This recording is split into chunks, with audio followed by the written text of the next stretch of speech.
In this video, we're going to try and understand why Russia launched a full-scale military attack on Ukraine and what story or narrative is being passed on to other countries in the world. Let me begin this video by saying this statement. If you have a friend like the United States, then you don't need enemies in this world. When I say the United States, I don't mean the general public. I mean the United States democratic government and US deep state. And today in this Russia-Ukraine war, we can clearly see what I mean. The United States is only doing talks. They are not helping Ukraine. War has started. There is not even a single American soldier in Ukraine. All that we are hearing is America and European countries putting sanctions after sanctions on Russia. Just think for a moment. Don't you think Russia has done the calculations? If Western power put economic sanctions on Russia, don't you think Russia already knows that? And that will affect the country's economy. Don't you think Russia knows that? Even then, Russia sent troops to Ukraine. So in this video, we're going to analyze this whole scenario. First of all, don't get carried away by the Western media's conclusion. Don't form any conclusion based on media reporting. This issue is much deeper and it is personal for Russia. It is about securing Russia's national interest. If I have to summarize this issue, it is all about Russia securing and protecting its territory or motherland versus NATO expansion. The reason Russia attacked Ukraine is because it does not want the United States and NATO installations and weapons, including nuclear weapons, anywhere near the Russian border. Whether you agree with Russia or not, Putin has a reason. If you remember, the United States and NATO did the same thing in Turkey while attacking Syria. Before 2013, the headquarters of NATO Allied Air Command for Southern Europe was in Izmir, Turkey. The United States gave some 90 B-61 nuclear bombs to Turkey, which are also right now there at the Incirlik Air Base. These bombs were kept there in case of any nuclear conflict. And of course, their use requires the approval of NATO. Don't you think Russia is aware of it? In fact, Russia was supporting Syrian President Bashar al-Assad. So today, if United States and NATO forces have eyes on Ukraine, do you think Russia will not do anything about it?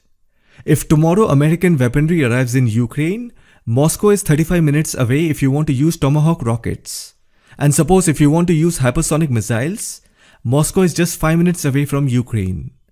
Russia from day one has been saying to the United States and NATO to stay away and do not interfere in Ukraine. The problem that you see in the eastern part of Ukraine, that is in the Donbas region, it is happening since 2014. It is now 8 years. Again, I will repeat what I said in my previous video. If Russia wanted to attack or invade the eastern part of Ukraine, it would have done it long back. The reason why Russia attacked now is that the United States and European Union countries did not listen to Russia's demand. The United States lives on the other side of the ocean. It practically has no threat to its territory from any big country. But if you see, the United States goes around everywhere in the world and creates conflict. Do you think that is correct? Russia had a very simple demand. Just stay away from Ukraine, that's it. But no, the West had to interfere. Even Ukraine joined the bandwagon. And now Ukraine is all alone. Nobody is coming to help them. All these Western countries are just doing talks. Meetings after meetings, giving media interviews, asking the world to pray and whatnot. So the real problem of this war is the United States. And then few European countries also supported the United States. Because initially, Germany and few other Euro countries were not aggressive towards Russia. But now European Union and United States have a joint approach. So you see, it was Ukraine and Russia's matter. They could have solved it diplomatically. But now the matter has become worse. And it will only stop when Russia gains control of Kyiv, the capital of Ukraine. Because somewhere Russia knows that if today it let go Ukraine, then again tomorrow Ukraine will repeat it. And it will go on. Ukraine will do what Russia does not want Ukraine to do. So Russia is thinking, let's put a break to this matter once and for all. Now I know many of you are also thinking, well, America is interfering because Ukraine is a democracy and it does not want to be controlled by the Russian dictatorship. Well, first of all, what you have to understand is that Western countries are not the sole custodian of democracy. They have a version of democracy which is called liberal democracy. Every country has democracy, but they have their own version of democracy. Democracy cannot have a single version which the United States and the European countries constantly preach to the world. Democracy has different versions. And the next thing is, who told you Russia has dictatorship? Russia has its own model of governance. Just because someone's model of governance is different from the United States and European countries' model of governance, is it right to put a negative label? So what you have to understand is that Russia has a different model of governance, which is not the same as the Western model of governance. But if today we all are feeling bad for Ukraine, then we also have to equally feel bad for Syria, Iraq, Afghanistan, Yemen, and also to a certain extent Iran. But if you notice, the narrative is different about all these countries. It's all because of Western media. That is why today we don't feel as bad about these countries as Ukraine. So I'm repeating again, Russia attacked Ukraine because Ukraine and the Western countries repeatedly ignored Russia's concern.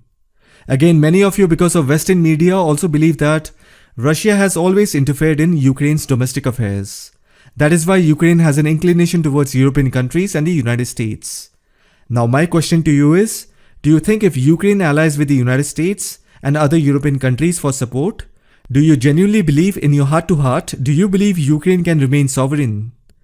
No, it cannot. That means Ukraine cannot remain sovereign country as long as US and Russia exist. Then what do you think Ukraine should do? Ukraine should adopt the policy of non-alignment, like how India does. Of course, India is also right now in a tight spot. But the point is, until a country gains international reputation, it should always follow the policy of non-alignment. And now again many of you will say, Ukraine always wanted to be an independent country, but Russia does not allow Ukraine to be one. But again, that is also not fully true. Notice I said not fully true. Of course, we have to agree that Russia has some influence on Ukraine. That is natural, right? 30 years ago, it was all one country. Plus, ethnically, Ukrainians and Russians are very mixed. There is very little difference in their cultures. But then look at it this way. Russia has always helped Ukraine. From 1991 to 2013, Russia has given massive subsidies to Ukraine, which is estimated around $250 billion. Then Russia has also waived off Ukrainian debts, which were accumulated during the Soviet era. And if you see the other way, Ukraine has made many attempts to cheat Russia, sometimes in the form of stealing gas. Russia used to give gas at a subsidized rate so that the Ukrainian government could pass on the benefit to the domestic consumers, who are old pensioners. There are many old people in Ukraine who are poor. They don't have that much of money, and they were once part of the Soviet culture. Plus, many of them are also Russian speaking. So instead of giving gas at a subsidized price to the domestic consumers, it was resold to industrial enterprises. And then Ukraine also did not return some of the Soviet assets that were allocated to Russia, which were part of the commitments before Ukraine gained independence. So if you consider all these things, then somewhere Russia also feels betrayed and cheated by Ukraine. I'll give a similar example in the Indian context. When Pakistan was separated from India in 1947, even India gave a lot of resources and money to Pakistan. But what did India get in return? Betrayal. India fought 4 wars against Pakistan. Now I am not replacing Ukraine with Pakistan.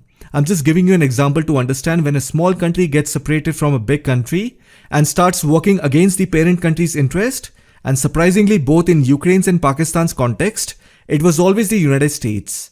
Why do you think India never took back the POK region till now? It was always the fear of American interference. Anyhow, again in 2014 Euromaidan protest, which was basically a coup, it was sponsored by the United States and European countries. So don't say that Ukraine is a sovereign country. Its fate either lies in the hands of Russia or the West. Sovereign is a fancy word that is used quite often, just like the word peace. Plus, if you see at the face value, United States has always given assurance to Russia that they will not expand towards the Russian borders. But still, the United States used to interfere in the affairs of Central and Eastern European countries in the name of development and democracy by giving foreign aid. But then it turned out everything was the opposite. So the real war is between the West and Russia. Ukraine is the springboard through which the US wanted to threaten Russia militarily.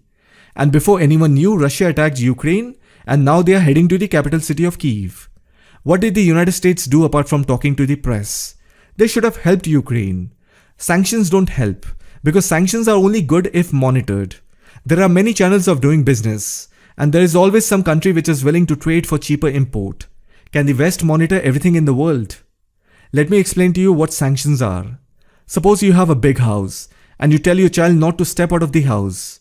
But can you keep an eye 24 hours and every corner of the house? There are many ways of getting out of the house. Similarly, just putting sanctions is not good enough.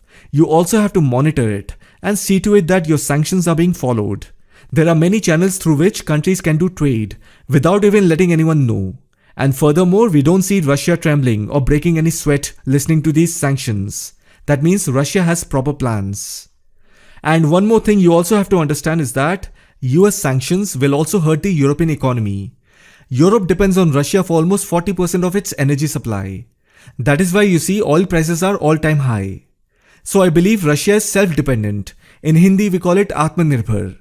Plus, Russia also knows that if the West collectively does not want to listen to Russia's demand and wants to put sanctions, and if they can bear the consequences of that, then why does Russia have to be so worried? Everybody will suffer. So you have to understand that if the United States wants to build military bases in Ukraine in the name of NATO, then obviously Ukraine will have American troops, artillery, and missile defense systems which are going to be literally minutes away from Russia. Then what do you expect from another superpower? And one more thing that I want you to remember is that it was the Democratic Party under Obama who organized the Euromaidan coup. Even at that time, they did not send NATO forces to help Ukraine when Russia was taking over Crimea. Now what will happen is, as far as I can understand, Russia will take over Kyiv, and regarding the Donbas region, Putin will conduct referendums in Donetsk and Luhansk to determine what the people who live in those regions want to do. And since we know that the majority of the residents are Russian ethnic, they will vote for Russia, and that is how Putin will justify the intervention. And then, as you know, America and its allies will reject the validity and outcome of the referendum because that will suit their political ambition to restrict the economic development of Russia. But at the same time, there will be many other countries that will accept the outcome, and then some countries will be neutral about it. And that's how everything will be back to normal. In the end, I just want to quickly add a few more points. Do you remember when did the communist ideology take over the Soviet Union? It was in 1917. The 10 years from 1917 to 1927, the Russian Empire saw a radical transformation into a socialist state. And then in 1922, the Soviet Union started. So from 1917 to 1922, it was Soviet Russia, and after 1922 till 1991, it was the Soviet Union. And before 1917, it was the Russian Empire, and Nicholas II was the last emperor of the Russian Empire, which had a massive extension across Eurasia since 1721. So basically in 1917, there was a Russian civil war, where the Bolsheviks took control. Who were the Bolsheviks? They were far leftist, Marxist followers, and their founder was Vladimir Lenin. Anyhow, I'm not going to make this a history lesson. Perhaps I'll make a separate video on the history of the Soviet Union. Anyways, the point that I'm trying to make is that it was in 1917 when communists gained control over Soviet Russia, and their aim was to destroy capitalism and create a socialist society. The thing about communism is that they don't believe in culture, religion, or in the idea of the nation. So naturally Lenin, Stalin, then Nikita Khrushchev, Boris Yeltsin, all of them destroyed the Russian culture, the nationalist sentiments, and did not do anything to revive it. And then in 1991, when the Soviet Union collapsed, 15 republics which together formed the Soviet Union all got separated. The Western countries started preaching to the world that they have completely destroyed the Soviet Union. They have created a new history. The end of the Cold War was seen as a victory of democracy over communism. And that is where the world started thinking communism is associated with dictatorship. Actually, that is correct, but you also have to understand that at the ground level, communist ideology takes birth from radicalization. At first, you need a breeding ground. After that, you need to charge the public, making people oppose some ideas. It could be against the government, culture, religion, and then emerge as a sustainable and a viable political option for those radicalized people. So the leader is not the problem, the ideology is the problem. That is why communist ideology does not care about territorial boundaries. Two groups of people living in a separate country can have similar views if they are communists. That is why you will see the same ideology in worker unions, employee unions, railway unions. Wherever there is union, you will get hints of communist ideology. Always remember, communists have always participated in charging people. They have an anti-establishment mindset. They will tell you things like you are poor because that person is rich. They will talk in such a sweet manner and convincing manner that you will not even realize when you got radicalized. That is how they charge people. So communism is a mindset. So after 1991, the Western powers started preaching to the world that they have destroyed the Soviet Union. They have created a new history. They created a narrative.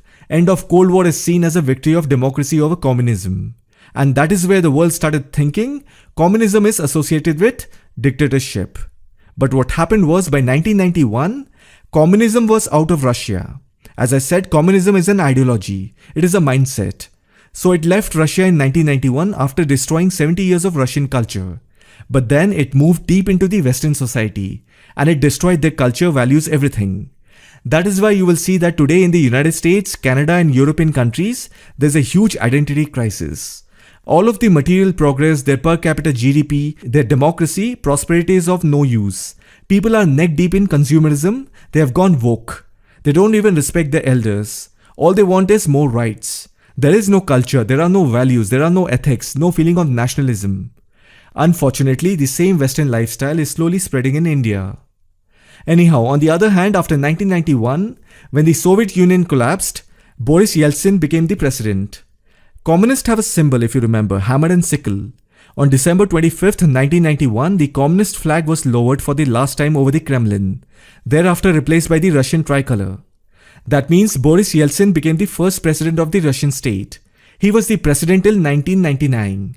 Even he did not do anything to revive the old Russian culture, the religious values, and the nationalist sentiment. And if you remember, in 1999, he handed over the charge to Vladimir Putin. And since then, he was either the prime minister or the president.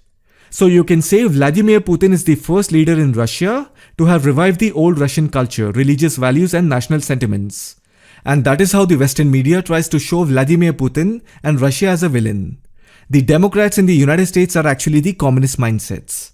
And you can also see that today, United States has charged Ukraine so much that it has to fight alone with Russia. And what is the United States doing? It is asking the world to come together. And on the other hand, Russia is saying, no one will interfere in this fight, stay out of it. So Russia is actually fighting for its motherland, for its territory, and for also its own people who live in Ukraine. Honestly, the Western power had to just stay out of this. Ukraine got carried away in sweet talks of the Western countries. Unfortunately, today it is in trouble. I hope you found this video informative.